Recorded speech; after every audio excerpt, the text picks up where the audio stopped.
set? What's the deal? You're asking me? Yeah.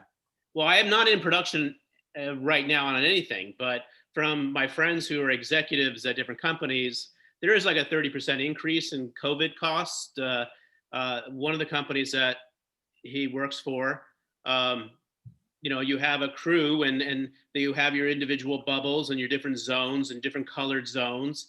And if you get more than 3 people tested positive, you got to shut down, according to Los Angeles. That's so right. They kind of test not every day, everybody in the crew, but they keep them separate. But if one person, say your AC, tests positive, you got to send them home, obviously.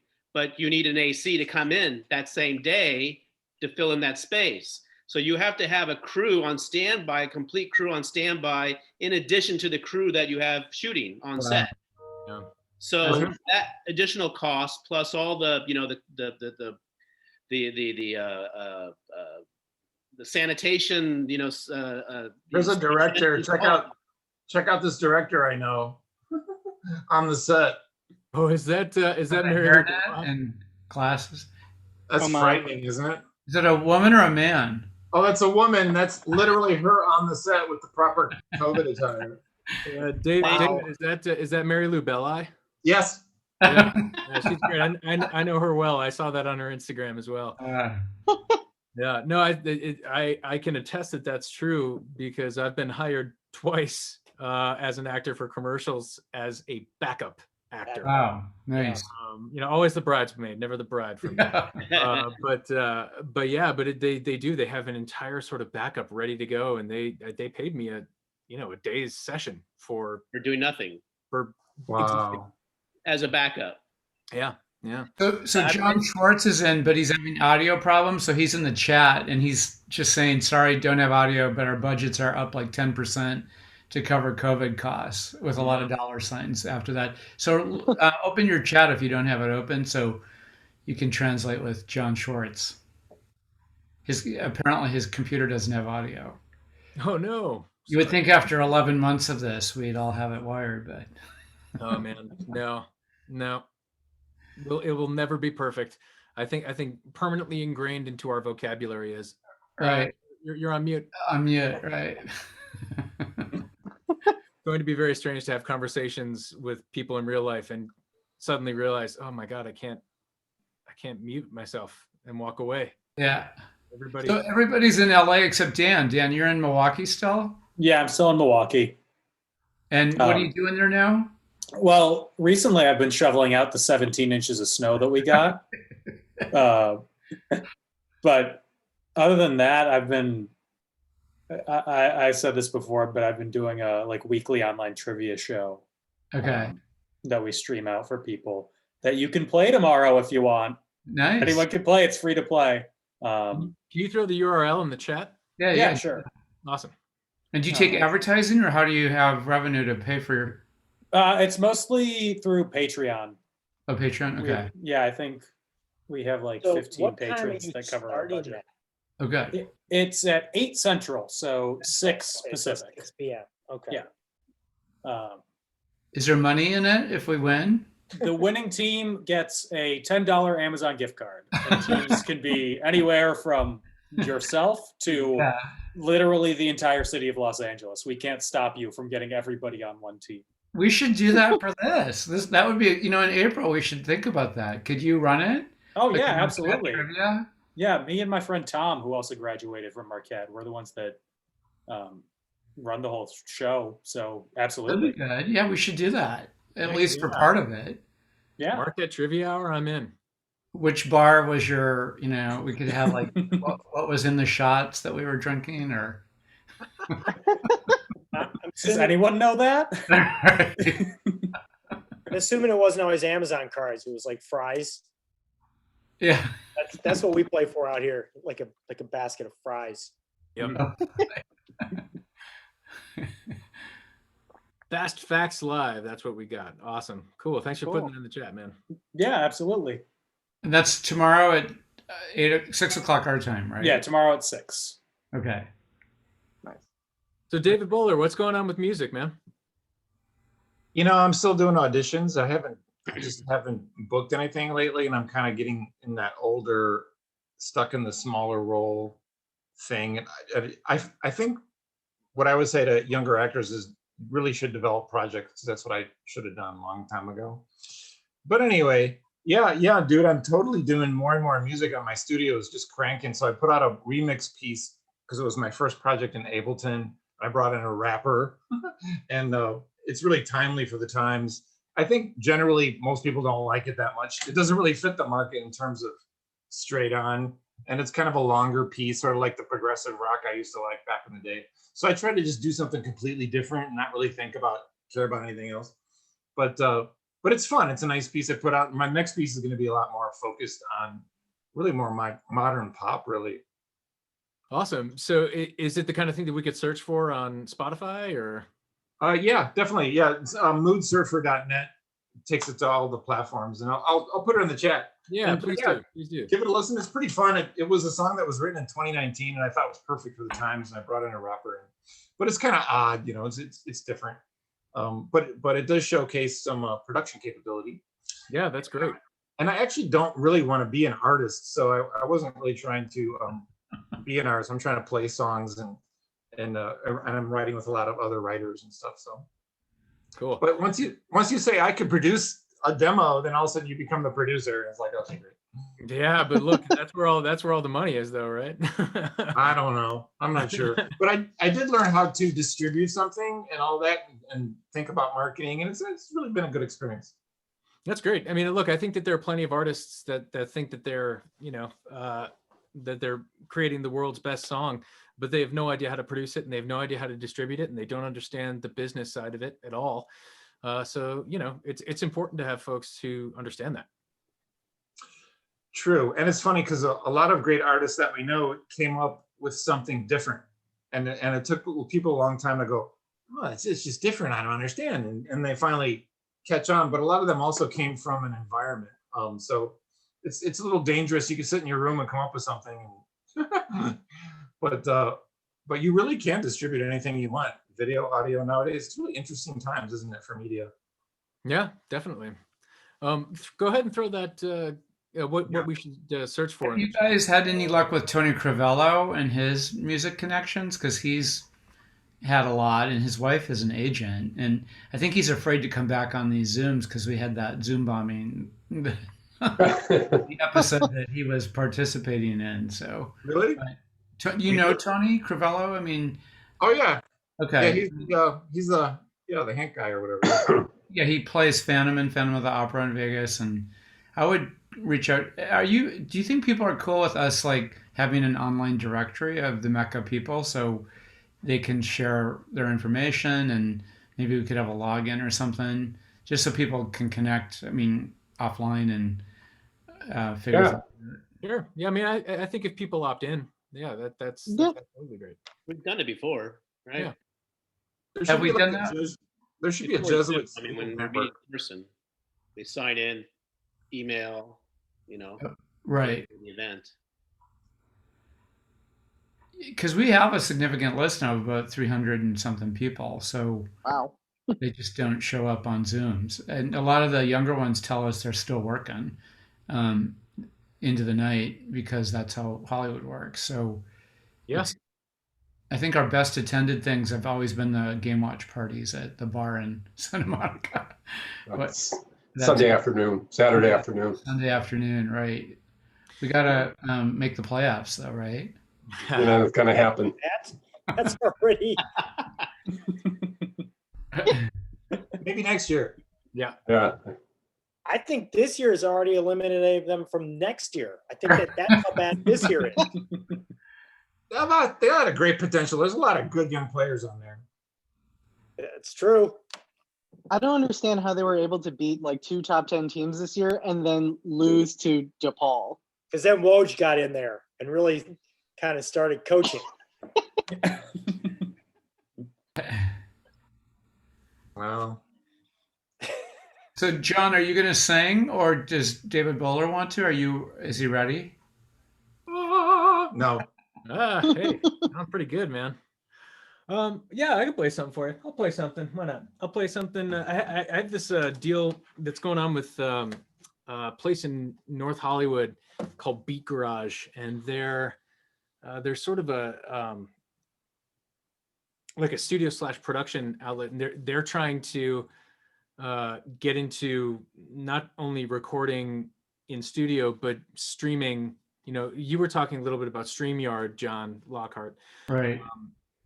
and that's really where they have sort of blossomed in their COVID protocols. Is they have a whole crew who's COVID trained and all this stuff, and basically they've got a bunch of rooms.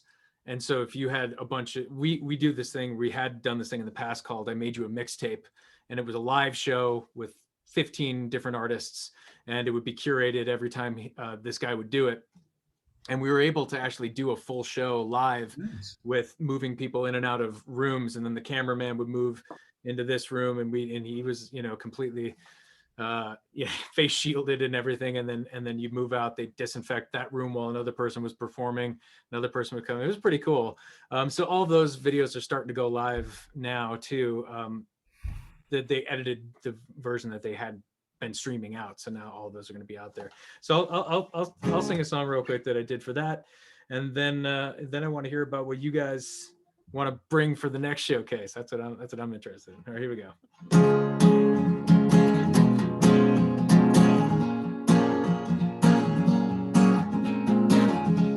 You play the queen, I'll play the king. Together we will rule over everything. I'll play the rook, you play the pawn, and I will look after you till I'm gone. It's not hard to see why I'm in love with you. It's not hard for me to promise to be true, saying that there's no one there, that no one's safe at all. But I am, and I catch you if you fall. Yeah, I'll catch you if you fall. You play the moon and I'll play the tides. You pull me right to you and the waves will rise. You play the wise, I'll play the fool. Together we will break all of their rules. And it's not hard to see why I'm in love with you.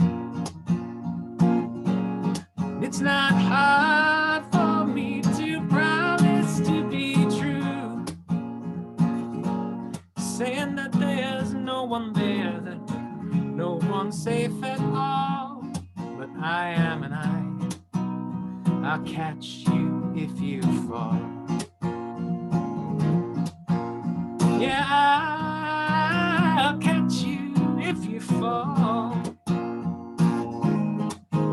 Oh, you play the moon, I'll play the tides. You pull me right to you and the waves will rise. You play the wise, I'll play the fool.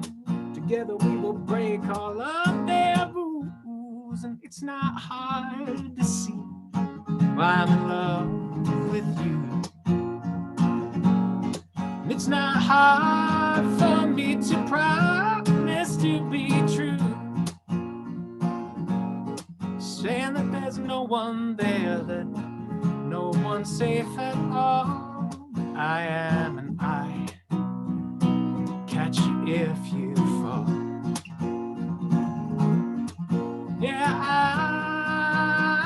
I'll catch you if you fall.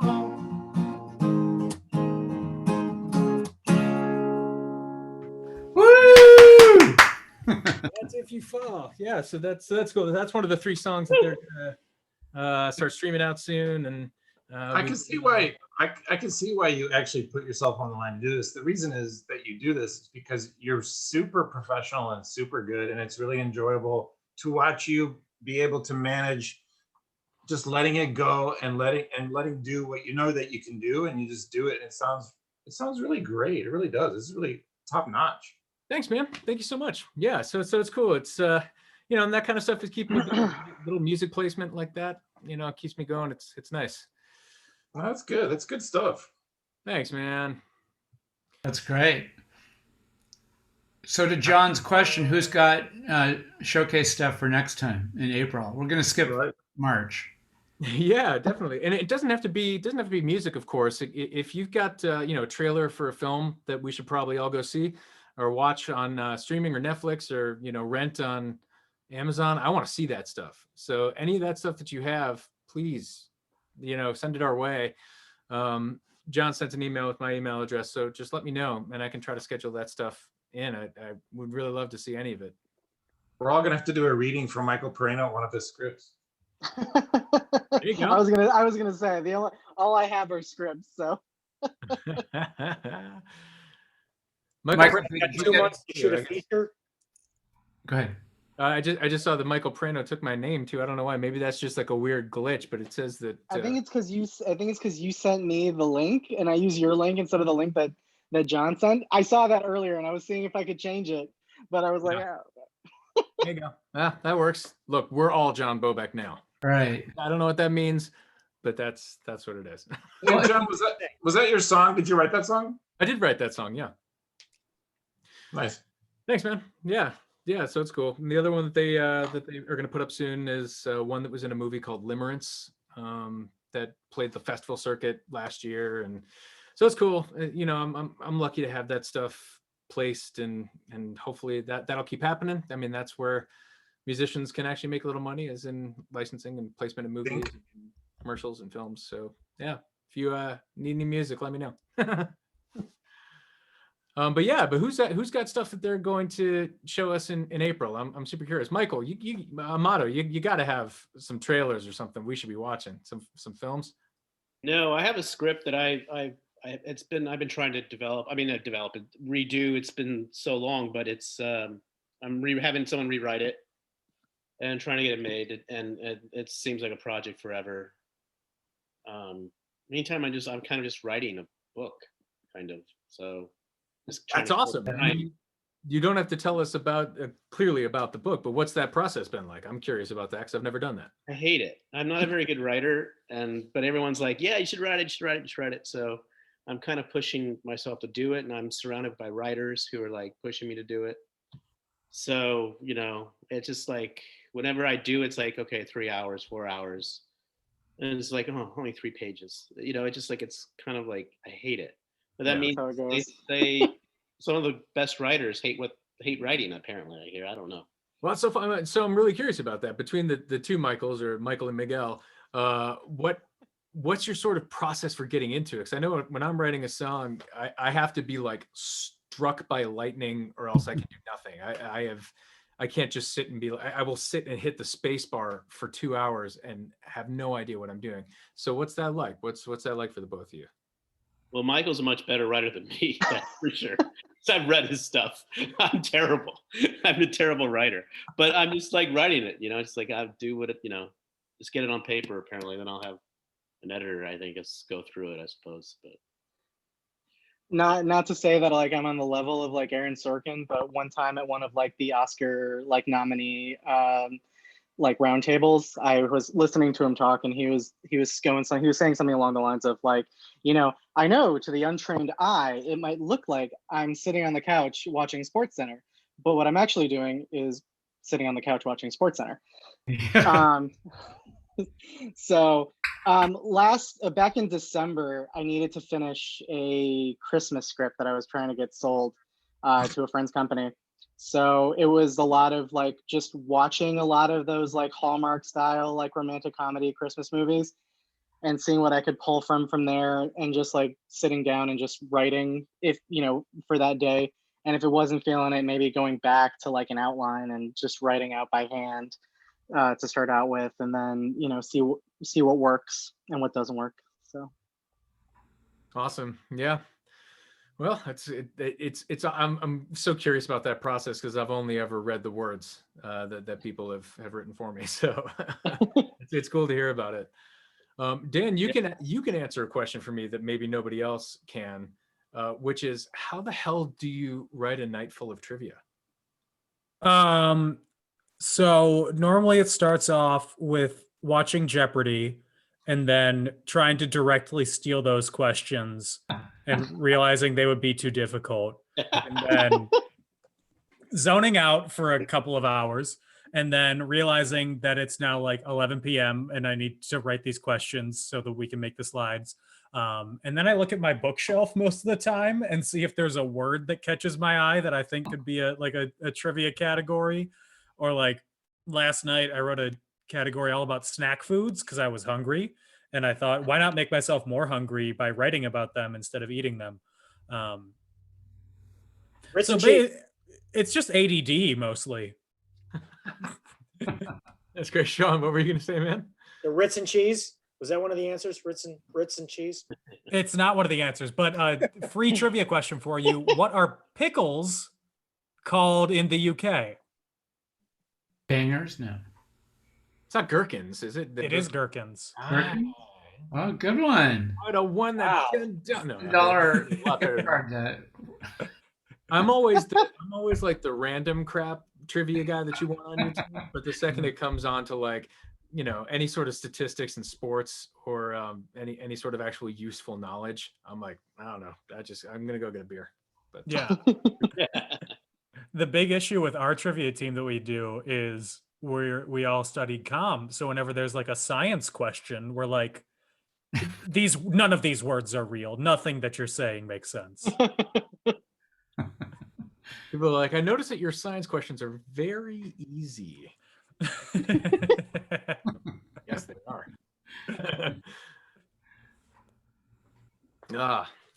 So I have a question. If you like, I was trying to write a book too, and dialogue is the hardest part, I think, is trying to put yourself in the frame of those people and how they would speak to each other. How do you do that in both script writing and in writing a book? I mean, how do you get into that zone?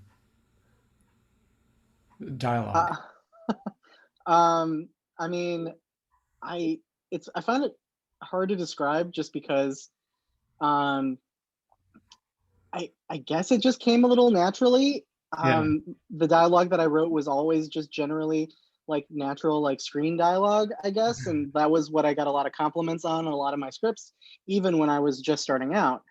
But I would mostly attribute a lot of it to the friends that I made at Marquette because they all had very unique personalities and turns of phrases that I still use to this day.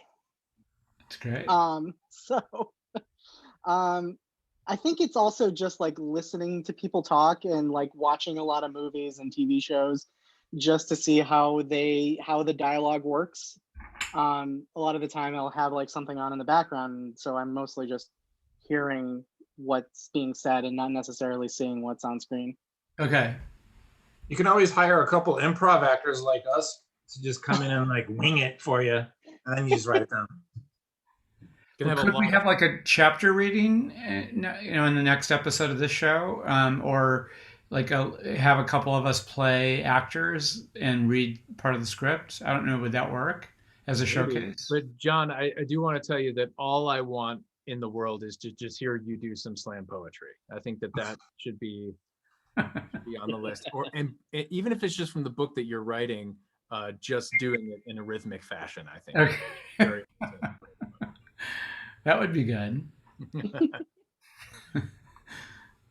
But sure, look, we got a bunch of actors. If you got a good two-hander scene, there's plenty of us that are ready to read. Sure. Yeah, that would be cool. I do have a pilot that takes place in Milwaukee. I don't know if you read it, John. The technical difficulties. No, I didn't. I don't think you sent that one to me. So. That one, yeah, it's like based on like the worst rated morning show in Milwaukee. I remember that. Yeah, that one's a lot better now. We went back and revised it multiple times after. And there's a Santa Claus one you wrote too, right? A holiday one. Yeah, that was the one last Christmas with the last Christmas cancer. Yeah. Yeah, I had to take Spoiler. the cancer. Had to take the cancer out because apparently Hallmark and Lifetime don't really like that know, anything real Yeah. So that was the note that I got back from the production company that I was working with on it. They're like, take out any like reference to cancer at all. Oh I'm my like, all right, God. that's fine. That's so them. So, or they were like, or you have to have her be in remission by the end of the movie. It's like, okay, that's not realistic, but okay. Yeah. I think the people who are watching the Hallmark Channel for the most part don't actually want to see the real life. Right. No. It's Christmas all year. Mother Channel. Oh yeah. I'm sure Dan in Milwaukee doesn't want to see Christmas and snow all year round. Well, I don't. But also, if you can see on the window behind me, I still have some Christmas decorations up because I forgot they were there. Isn't that One a time, Jesuit? one of my roommates left the Christmas tree up, and we kind of just we told her one year, like, if you put it up, you have to take it down. And then she never did, and so we kind of left it up for the entire year, because by the time we decided we were going to take it down, it was like, well, it's almost Christmas anyway, so. Did you redecorate it throughout the year for the different holidays? Like, did you add some like That pumpkins or something to it? That would have been funny, but no, we just left it up. I drove by up Los Feliz Boulevard today, and someone was throwing out their Christmas tree. Like, it's February. Really? They had it wrapped and like on the sidewalk. I'm like, wow, that's pretty bad.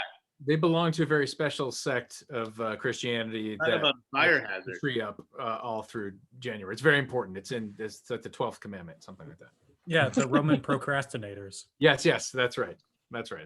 Very specific sect. Yeah.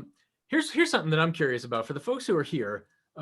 What do you guys want to get out of these meetups? Like, it used to be when we were all meeting in person, having like, drinks at a bar. It was, I get to drink with some folks and catch up and have a good time.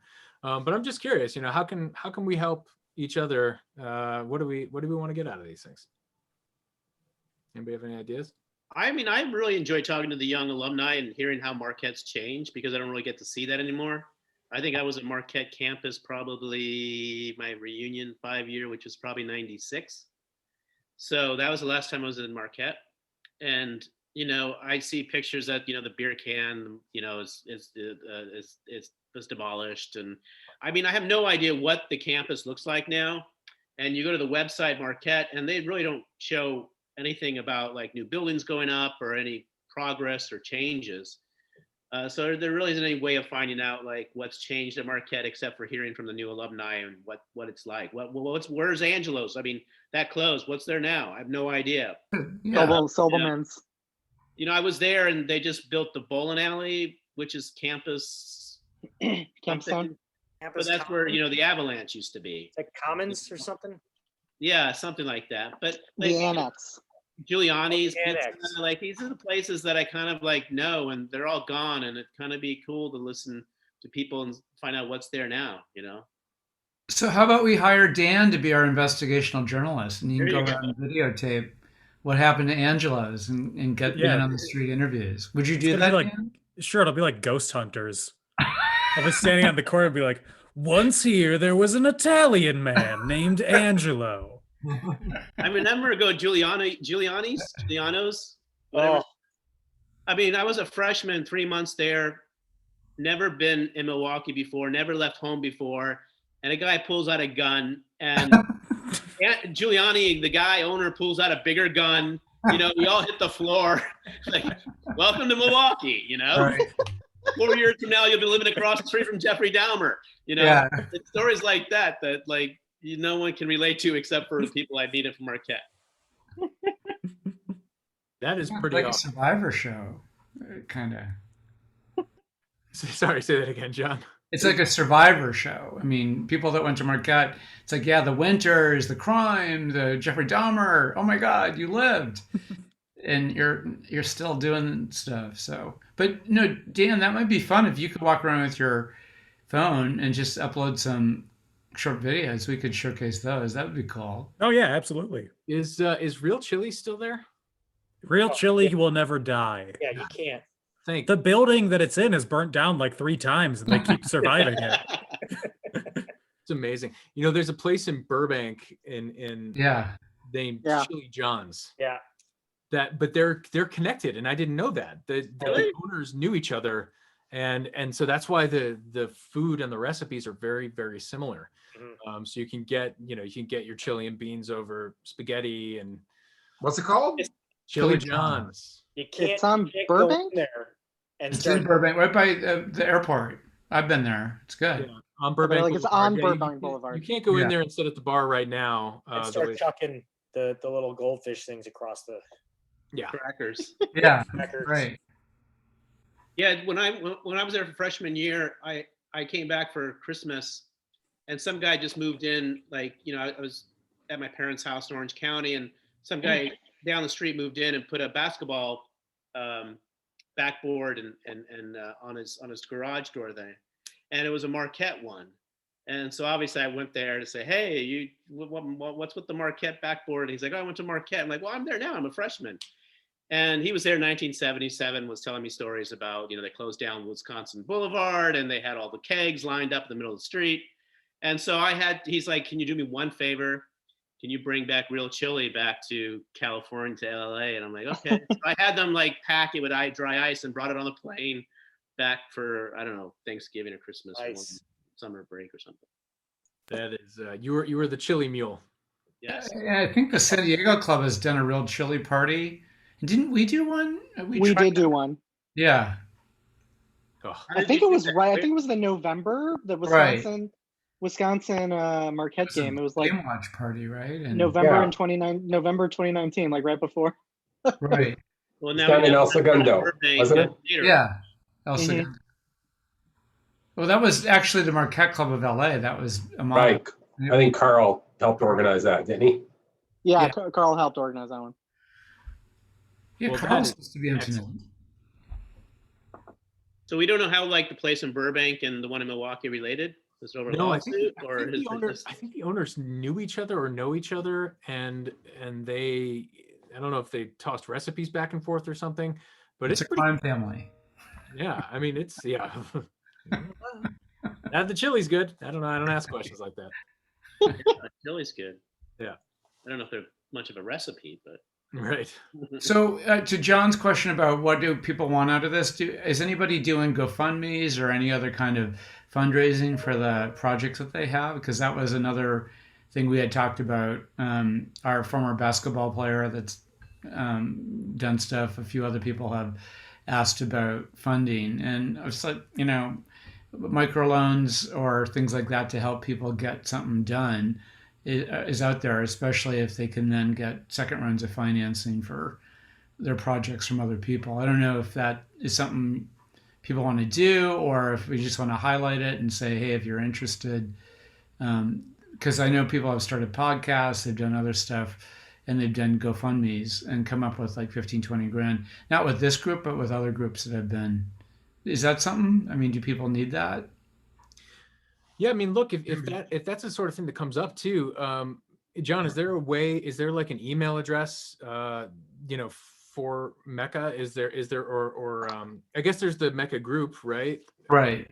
I'm just trying to think of a way that we can sort of aggregate any of that information. Yeah, that might be good. Because there are probably some people who are just a shared Google Doc or something. Yeah. I was just thinking there's probably some people who are a little nervous to talk about it in person too, that maybe they'd be a little more ripe to share if it was in writing somewhere where they could be far away from it. Yeah. No, that could, and just are people surviving? I mean, the other thing is this is good emotional support, but are people, I mean, getting the bailout money they need or living on food stamp? I mean, it's tough for some people, and it's a gig economy to start with now. So Yeah, I think I think it's been tough for a ton of people out there, and it's nice Right. that I can always come to all of you when I need a bailout from jail. okay. Well, you got to win the trivia contest with Dan. Yeah. No, That $10 10 a week. Amazon dollars are going to go a long way. hey, you can buy a lot for under $10 at Amazon. Could have gotten GameStop a few years. Yeah. Yeah. Yeah, man, if you could go back a couple of weeks, right? bankroll I that. can't believe how fast those rights got sold, and like they're doing like movies already. I'm not surprised, but also kind of surprised. Yeah, but like, does anybody? I mean, that'll be a 10-minute film of like, here's what the Redditors did, and then just like, and then there's just a message at the end that says, "Go watch The Big Short." Yeah. Basically the same exact thing. I think there's a story there to fictionalize and like play around with, because like what's going on right now would probably only be the first act of the movie. Right. Yeah. Well, and didn't one of the Robin Hood people kill themselves? I mean, that was a couple of weeks ago, I think. But yeah, there's some drama. Oh, I didn't hear about that. Yikes. So, and the GameStop and the hedge fund guys really got whacked. So, Hey guys, I have to jump, so I'm gonna sign off. Everyone stay healthy. Michael, are you all okay? Michael had a little bout of our favorite virus. I don't know if you did. Oh, okay. But hopefully the next time we connect, we'll all have the vaccine. And then in the summer, we can all get together. I think I would love that, because I love these. I think what I want to get out most from anything else is just getting to hang out with y'all and hear about what's going on in your lives. I've very much enjoyed it. Right on. Awesome. Sounds good. Bye, Joel. Thanks, Joel. Yeah, it is 6:30, so we could probably wrap up, John, if you want to. You want to sing us out with something? You guys have heard me sing already. Happy birthday. I'll do it for the next one. Okay. So Miguel, I mean, was it your roommates had COVID, right? And you got it like you was the whole. My roommate worked for a testing site. He was using our bathroom downstairs because his bathroom, the shower wasn't like really delivering hot water, and ours was. And so it just so happened that the three people that were sharing that bathroom all were the ones that got it. So we found out on New Year's Eve that he tested positive. That Monday, we all went as a house to get tested downtown, and then we got the results the next day. The other two of us were positive, and so we were quarantined for 2 weeks. But you didn't have any really bad effects, thank God. Not really. Like maybe lost sense of smell, like briefly, but I was honestly okay. Luckily, my parents had sent me like a care package of, before that, with like a pulse oximeter and all the different things that you might need if you got COVID. So it ended up working out okay, luckily. Still getting some like headaches sometimes, and but that's starting to go away too. But feeling better, feeling a lot better. Good. Well, I mean, being in an apartment for 10 months, losing your sense of smell might be a good thing.